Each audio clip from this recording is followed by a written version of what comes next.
दोस्तों, औरत ही औरत की सबसे बड़ी दुश्मन होती है। इस कहानी में भी यही सब कुछ दिखाने की कोशिश की गई है। दोस्तों, ये कहानी शुरू होती है एक शैमन को दिखाते हुए। वो काला जादू कर रहा था, जिसके करीब ही जानवर का दिल और उसके पार्ट्स पड़े हुए थे, जैसे कि उसका फेस वगैरह। इन चीज़ों को मिलाकर वो जादू कर रहा था। और अनाजार एक ऐसा जिन है जो बहुत ज़्यादा ताकतवर है। वो मुसलमानों से नफरत करता है, इसीलिए लोग उसे काले जादू पे इस्तेमाल करते हैं और इन्हीं का इस्तेमाल करते हुए वो इस पर काला जादू करेगा। इसके बाद इनके पास एक लड़की इरमा आती है अपनी बहन को लेकर। असल में वो अपने कज़न को पसंद किया करती थी और उससे शादी करना चाहती थी, लेकिन कज़न की फैमिली के ना मानने की वजह से उसकी शादी कहीं और करने का फैसला कर लिया गया। और इरमा ऐसा नहीं चाहती थी। वो हर हाल में अपने प्यार को पाना चाहती थी, चाहे इसको किसी भी हद तक जाना पड़ता। यहाँ पर उसकी बहन बुलन उसको मना करती है, मुझे यहाँ कुछ ठीक नहीं लग रहा, लेकिन इरमा ने उसकी एक न मानी और वो शेमन से कहती है कि मुझे इस लड़के से हर हाल में शादी करनी है। वो लड़के की तस्वीर देखता है और वो उसको बताती है कि ये उसका कज़न है, लेकिन ये सुनने के बाद वो काला जादू करने से इनकार कर देता है और कहता है कि इसमें तुम्हारी जान को भी खतरा हो सकता है। शेमन का ये कहना ही था कि अचानक उसकी बहन के अंदर एक जिन आ गया। उसका चेहरा खौफनाक हो चुका था और वो इरमा को धमकी देता है कि अगर तुमने ऐसा किया तो तुम्हारी जान चली जाएगी। ये सुनकर इरमा और उसकी बहन दोनों वहाँ से वापस चले जाते हैं और इसके बाद हमें 12 साल के बाद क्या हुआ वो दिखाया जाता है। इस सीन में हम माँ बेटियों को अपने कज़न के घर जाते हुए देख सकते हैं, उसी लड़के के घर जिससे वो शादी करना चाहती थी। इसको पता चलता है कि उसके कज़न की शादी तकरीबन 12 साल पहले ही एक निसा नामी लड़की से हो चुकी थी और अब उसकी एक 12 साल की बेटी भी थी। इसका नाम सोफिया था और वो देख नहीं सकती थी। ये सभी लोग यहाँ पर सोफिया की बर्थडे पार्टी सेलिब्रेट कर रहे थे। इसको मालूम होता है कि उसकी बहन काफ़ी देर से बीमार है। यहाँ पर हमें मालूम होता है कि ना सिर्फ इरमा बल्कि उसका कज़न भी एक वक्त में एक दूसरे के साथ पागलों की तरह प्यार किया करते थे। उसने अपनी मॉम के कहने पर निसा से शादी तो कर ली, लेकिन वो आज भी इरमा के काफ़ी करीब था। लेकिन अब उसे महसूस हुआ कि वो अपनी बेटी और अपनी बीवी के साथ ज़्यादती कर रहा है, इसलिए उसने इरमा से दूर जाने का फ़ैसला कर लिया था। लेकिन इरमा ऐसा नहीं होने देना चाहती थी। इरमा की बहन, जो इन दोनों के बारे में बखूबी जानती थी, वो कहती है कि गार्लन अब तुम्हारा कभी नहीं हो सकता। उसका पीछा क्यों नहीं छोड़ देती? तुम अच्छी तरह जानती हो कि उसकी फैमिली है और तुम उसकी फैमिली को ख़राब कर रही हो। वो अपनी बहन की बातों पर बहुत गुस्सा हो जाती है और वो उसे डांट कर अपने कमरे से बाहर निकाल देती है। इस वक्त उसे अपनी बहन से ज़्यादा अपने कज़न पर गुस्सा आ रहा था, क्योंकि एक वक्त था जब उसके कज़न ने उसके साथ जीने मरने की कस्में खाई थी, लेकिन अब जैसे वो सब कुछ भूल ही चुका था। अब गुस्से में इरमा अपने कज़न के पास पहुंच जाती है जहां पर वो काम करता है। अपने कज़न को अपने बच्चे को एक्सेप्ट करने को बोलती है, लेकिन यहाँ पे गार्लन उसकी बात नहीं सुनता और उसके साथ बहुत र्यूड बिहेव करता है। वो बार बार यही बोल रही थी कि तुमने मुझसे वादा किया था कि तुम मुझे कभी छोड़कर नहीं जाओगे, लेकिन उसका कज़न अचानक गुस्से में आ जाता है और फिर आखिरकार वो उसे बर्बाद करने की ठान लेती है। इसके बाद हमें फिर दोबारा से गार्लन को दिखाया जाता है, जो काम के बाद अपने घर जा रहा था। तभी रास्ते में मस्जिद से गुजरते हुए इमाम ने उससे कहा, गार्लन, अब तुम्हारी फैमिली में से कोई भी मस्जिद में नहीं आता, तुम्हें मस्जिद में आकर इबादत करनी चाहिए। इबादत हमारे ऊपर आने वाली हर मुसीबत को पहले से ही रोक देती है। इसके बाद इमाम इसको अपनी बेटी के लिए एक गिफ्ट भी देता है, क्योंकि वो बहुत थक गया था और वो सोया हुआ था। इसी दौरान उसकी बेटी उसके पास आती है और अपनी दोनों आंखें निकाल कर अपने हाथों पे रख लेती है और कहती है कि अगर इस बार आप मुझे कोई गिफ्ट दें तो मुझे आंखें गिफ्ट करें। उसका ये ख़तरनाक सा चेहरा देखकर उसके बाप की आंख खुल गई और हमें मालूम हुआ कि ये सिर्फ एक ख्वाब था। वो डर कर उठ गया और अपनी बेटी के पास जाता है और यहाँ सोफिया को देखते देखते उसे अपना पास्ट याद आ जाता है। जब सोफिया पैदा होने वाली थी तब वो अपनी वाइफ का बिल्कुल भी ख्याल नहीं रखता था, उसे वक्त पर डॉक्टर के पास नहीं लेके जाता था और प्रॉपर चेकअप ना होने की वजह से आज सोफिया की आंखें नहीं थी। और वहाँ उसकी कज़न हॉस्पिटल से डिस्चार्ज होने के बाद दोबारा उसको कांटेक्ट करने की कोशिश करती है। पहल तो गार्लन उसे इग्नोर करता है, लेकिन आखिर फ़ोन उठाकर उसे जली कटी सुना देता है। इस बिहेवियर से एमा को बहुत गुस्सा आ जाता है इस बार वो अपने कज़न को खोने की बजाय उसे पाने की कोशिश करती है। इस बार उसने अपने कज़न को पाने के लिए बहुत बुरा फैसला किया। वो दोबारा शेमन के पास गई, यानी वो गैलन के ऊपर काला जादू करवाने वाली थी।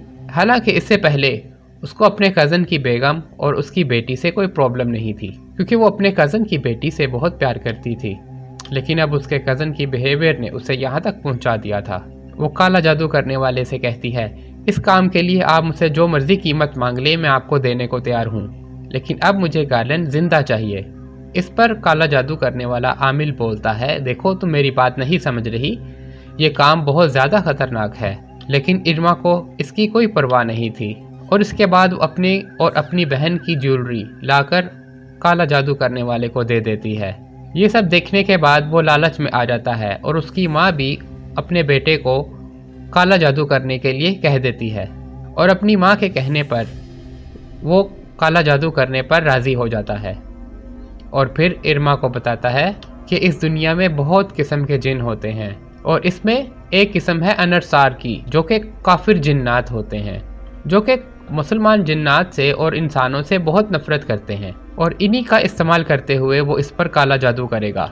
और इस अमल के लिए उसको कुछ चीज़ें दरकार थी। ये काला जादू होने वाला था नीसा पर, यानी गैलन की वाइफ पर, ताकि वो उससे सारे रिश्ते ख़त्म हो जाएं। इस काम के लिए वो उसकी एक तस्वीर लाने को बोलता है, जिसके ज़रिए नीसा के ऊपर अमल किया जाएगा। और इसके बाद इस आमिल को चंद दिन ही पहले मरे हुए किसी मुर्दे की हड्डी चाहिए होगी, जिसके ऊपर वो गाय की आंतों को लपेटकर अपना जादू शुरू करेगा। इसके कहने पर वो उसके घर जाती है और उसकी बेगम से मिलती है और बहाने से उसके वॉशरूम में जाकर के बाल और इसके अलावा उसकी रिक्वायरमेंट पूरी करने के लिए चीज़ें इकट्ठी करना शुरू कर देती है। अपना काम होने के बाद वो यहाँ से चली जाती है। वो यहाँ से जाने ही वाली थी कि उसे उसका कज़न मिल गया और वो उस पर गुस्सा करता है कि तुम यहाँ पर कर क्या रही हो। उसको इन बातों का अगरचा बुरा ज़रूर लगता है, लेकिन उस पर इस चीज़ का कोई असर नहीं होता और वो सारी चीज़ें काला जादू करने वाले के पास लाकर उसे दे देती है। वो ताज़ा हड्डी भी उसको लाकर दे देती है और रात के वक्त ये अमल शुरू कर दिया जाता है। वो उसको बोलता है, अच्छा हुआ तुम खून भी ले आई, इससे तो बहुत जल्दी असर होता है। वो उस खून को उस हड्डी के ऊपर गिराता है। उसके बाद कुछ जादू मंत्र पढ़ता है और अचानक से उनका ये घर हिलने लगता है। फाइनली यहाँ पर वो जिन्नात आ चुके थे, जिनकी मदद से इन्हें नीसा के ऊपर मुसल्लत किया जाना था। वो इनसे जिन्नात की ही लैंग्वेज में बात करता है और नीसा को बर्बाद करने का कहता है। जिन उसकी बात सुनकर यहाँ से चले जाते हैं और यहाँ पर आमिल बताता है कि अगली 5 रातें नीसा के लिए बहुत ज़्यादा खतरनाक होने वाली हैं, जिसमें उसके सारे ब्लड रिलेशंस मारे जाएंगे और इससे उसकी तमाम ख्वाहिशात पूरी हो जाएंगी। और इसी तरह पहली रात में दिखाया जाता है नीसा जब नमाज पढ़ रही थी, एकदम उसके सामने गाय के कटे हुए पार्ट्स गिरना शुरू हो जाते हैं, जिसे देखकर वो डर गई। जिसे देखकर नीसा को ये महसूस हुआ जैसे उसके ऊपर किसी ने बाल्टी भर कर खून फेंक दिया हो। वो डर कर इतनी बुरी तरह चिल्लाई कि गैलन यहाँ पर आ गया और जब गैलन की नज़र उस पर पड़ी तो इसके कपड़े बिल्कुल साफ थे और वहाँ पर कोई खून नहीं था। और वो नीसा से कहता है कि तुम आराम करो, मेरा ख्याल है तुम थक चुकी हो। फिर हम देखते हैं कि जादू का असर नीसा पर फिर से होने लगा, क्योंकि वो अपने और अपनी बेटी की डोल के बाल काट कर खा जाती है, जिसकी वजह से उसे उल्टी शुरू हो जाती है। और जब वो होश में आई तो वो बहुत ज़्यादा परेशान हो चुकी थी कि वो क्या हरकतें करती फिर रही है। वो इन चीज़ों के बारे में अपने हस्बैंड को बताना चाहती थी, लेकिन उसका हस्बैंड उसकी बातों पर ध्यान नहीं दे रहा था। के बाद हमें उसकी कज़न को दिखाया जाता है जो अपने घर जाती है। इस पर उसकी बहन इससे अपनी ज्वेलरी के बारे में पूछती है। वो कहती है कि मैं जानती हूँ कि तुम उस आमिल को अपनी ज्वेलरी देकर आई हो, तुम कुछ गलत करने वाली हो ना। उसकी बातों से तंग आकर उसकी बहन उसे कमरे से एक बार फिर निकाल देती है। फिर ये दिखाया जाता है कि उसकी बहन मर चुकी है और उसकी बहन उसके पास लेटी हुई है और उसे डराने की कोशिश कर रही है। इसके बाद जब वो अपनी बहन को अपने सामने खड़ा देखती है तो उसे मालूम होता है कि ये एक डरावना ख्वाब था। इसने तो ये जादू अपने कज़न की वाइफ पर करवाया था, लेकिन उससे अब लगने लगा कि शायद ये जादू उसके ऊपर ही असर करना शुरू हो गया है। अगले सीन में हमें नीसा को दिखाया जाता है। नमाज पढ़ते पढ़ते उसे एकदम उल्टी होना शुरू हो जाती है और इसमें अजीब बात यह थी उसकी वॉमिट में कीड़े आना शुरू हो गए और बहुत बड़े बड़े कीड़े थे, जिसे देखकर वो डर गई और 3-4 दिनों से उसके साथ जो कुछ हो रहा था वो उसे किसी को बयान करना चाहती थी। इसीलिए वो इन कीड़ों को उठाकर एक जार में बंद कर देती है ताकि वो इन कीड़ों को किसी को दिखा सके। इसके बाद वो अपनी सास के पास आ जाती है। वो आई तो यहाँ पर अपनी सास की खिदमत करने के लिए थी, लेकिन अचानक उसे पता नहीं क्या हो जाता है कि वो उसको मारने की कोशिश करती है। लेकिन अचानक उसे होश आ जाता है। उसे समझ नहीं आ रही थी कि ये सब क्या हो रहा है। वो यहाँ पर अपनी सास से माफ़ी मांगती है और कहती है कि मैं आपको मारना नहीं चाहती थी, इससे पहले कि कुछ और गलत होता। निसा बगैर वक्त ज़ाया किए वहाँ से चली जाती है और वो किसी से मदद लेने का फैसला करती है। और जब वो अपनी उल्टी से निकले हुए कीड़े वापस लेने जाती है तो वो देखती है कि उस जार में कीड़े हैं ही नहीं। और उसके बाद दिखाया जाता है कि उसकी सास, जो बिल्कुल बेड से हिल भी नहीं सकती थी, वो किचन में चलती हुई आती है और गर्म खाने से भरा हुआ बाउल अपने ऊपर उल्टा लेती है। निसा, जो अभी अभी बाथरूम से बाहर निकली थी, वो ये सब देखकर परेशान हो जाती है क्योंकि अब उसकी सास के जिस्म पर बहुत बड़े बड़े दाने बन चुके थे। उनका जिस्म बुरी तरह से जल चुका था और कुछ ही देर में उसकी मौत भी हो चुकी थी। इसके बाद दिखाया जाता है कि उसकी सास का जनाजा था। इस जनाजे पर निसा अपने ऊपर कंट्रोल खो देती है और उस पर कोई एंटिटी पोजेस कर लेती है। इसी दौरान वो गैलन की मोम की बॉडी उठाकर दूर फेंक देती है और यहाँ पर मौजूद इरमा, वो जानती थी कि ये सब क्या हो रहा है और वो ये सब कुछ देखकर यकीनन खुश थी। यहाँ पर क्योंकि इमाम भी मौजूद थे और वो उसकी ये हालत देखकर समझ आते हैं कि निसा के ऊपर किसी ने कब्जा किया हुआ है। वो निसा को पकड़कर उसके ऊपर कुछ अमल पढ़ते हैं और निसा इस टाइम कंट्रोल में आ जाती है। इमाम अब ये समझ गए थे किसी ने ये जानबूझकर एक बदकार जिन को इसके ऊपर मुसल्लत किया है। इसके बाद दिखाया जाता है कि जब वो अपने कमरे में सोने के लिए जाता है तो उसे भी अजीबोगरीब ख्वाब आना शुरू हो जाते हैं। उसने अपने ख्वाब में देखा कि वो मर चुका है और इसके इर्द गिर्द बहुत सी औरतें घूम रही थीं।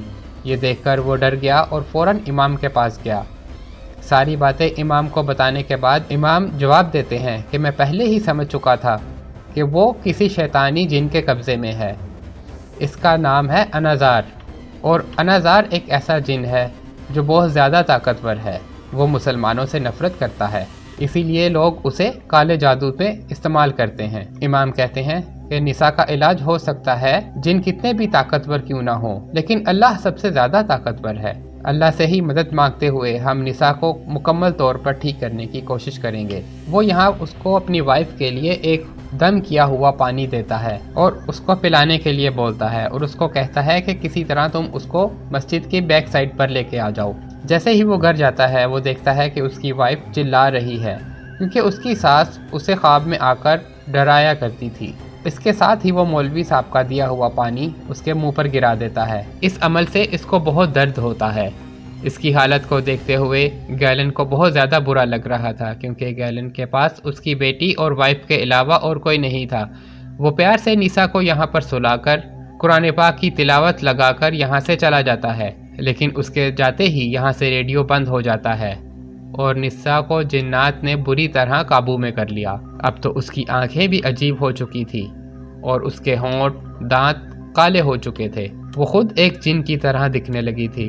इस सीन से हटकर हमें निरमा की मां को दिखाया जाता है जो गैलन की मॉम की बहन थी। उनको भी बहुत से डरावने ख्वाब आ रहे थे और वो भी किचन में देखकर किसी चीज़ को डर जाती है और ज़ोर ज़ोर से चीखें मारने लगती है।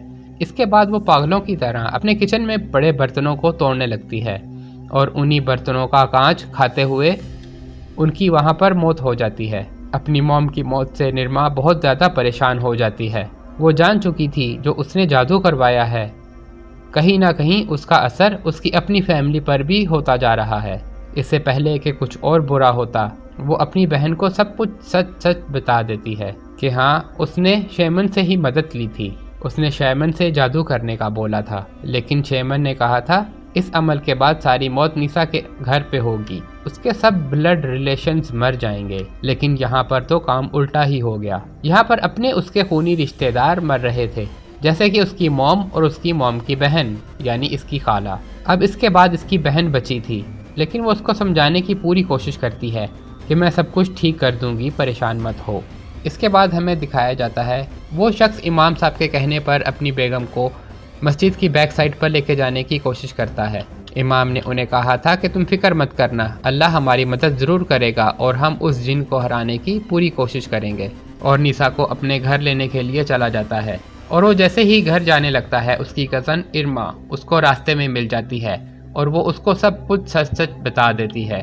سچائی جانتے ہی اس کا غصے میں برا حال ہو جاتا ہے، اور اس کے بعد کالے جادو کی آج 5ویں رات بھی آ چکی تھی اور یہ سب کے اوپر بہت بھاری پڑنے والی تھی۔ اور یہاں پر دکھایا جاتا ہے کہ ارما سب کچھ روکنے کے لیے عامل کے پاس جاتی ہے، لیکن اچانک سے اس کی بہن پوزس ہو کر اس کے اوپر حملہ کر دیتی ہے۔ وہ اپنے آپ کو بچاتے ہوئے گھر سے باہر آ جاتی ہے، لیکن اس کی بہن بھی اس کے پیچھے پیچھے آ جاتی ہے۔ وہ اس کو کہتی ہے دیکھنا آج میں بھی مر جاؤں گی، اور یہ کہہ کر وہ درخت پر چڑھ جاتی ہے اور وہ درخت سے چھلانگ لگا دیتی ہے اور اس کے بال درخت کی ٹہنیوں سے اٹک جاتے ہیں اور بہت برے طریقے سے اس کی موت ہو جاتی ہے۔ یہ سب کچھ دیکھ کر ارما تو جیسے پاگل ہی ہو گئی تھی۔ وہ اب جلد سے جلد اس عامل کے پاس جا کر یہ ساری چیزیں رکوانا چاہتی تھی تاکہ کم از کم اس کی جان تو بچ جائے۔ جبکہ دوسری طرف ہم دیکھتے ہیں کہ امام صاحب نساء کا علاج شروع کر دیتے ہیں۔ جیسے جیسے وہ قرآن پاک کا ورد کرتے ہیں ارما کی حالت بگڑتی چلی جاتی ہے۔ ان کو جن جنات نے قابو کیا ہوا تھا وہ آپے سے باہر ہو جاتے ہیں اور اس جگہ پر موجود سبھی انسانوں پر حملہ کر دیتے ہیں، حتیٰ کہ انہیں مار ڈالتے ہیں۔ ادھر ارما جو عامل کے ٹھکانے پر پہنچ چکی تھی، شیمن اسے وہاں پر کہیں نظر نہیں آتا۔ ایک دم سے نیگیٹو انرجیز اس کو اپنے کنٹرول میں کر لیتی ہیں۔